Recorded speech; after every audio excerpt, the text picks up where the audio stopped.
Hi hello నమస్తే. నేను మీ మోహన్ రెడ్డి. ఈరోజు మన ముందుకి 2011 హోండా సివిక్ కారు వచ్చిందండి.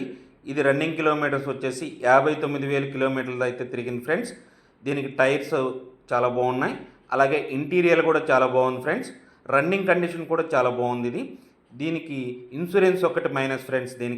దీనికి ఎయిర్ బ్యాగ్స్ అన్నీ ఉంటాయి, అలై వీల్స్ వచ్చాయి, అలాగే దీనికి పవర్ విండోసు, ఏబిఎస్, ఈబిడి అన్నీ కూడా ఉన్నాయి. అలాగే ఈ కారు గురించి మరిన్ని డీటెయిల్స్ మీకు కావాలనుకుంటే మా నెంబర్కి డిస్ప్లేలో కనిపిస్తున్నటువంటి మా నెంబర్కి కాల్ చేయండి. మన నెంబర్ 9160370305. అలాగే ఫ్రెండ్స్, ఈ యొక్క కస్టమర్ వాళ్ళు ఎక్స్పెక్ట్ చేసే రేట్ వచ్చేసి 2,60,000 చెప్తున్నారు. ఇది మనకు నెగోషియబుల్ ఫ్రెండ్స్. మన రేట్ ఏదన్నా ఉంటే ఆఫర్ మనం పెట్టొచ్చు, నో ప్రాబ్లం. అలాగే మరిన్ని వీడియోస్ కోసం మా ఛానల్ని సబ్స్క్రైబ్ చేయండి ఫ్రెండ్స్.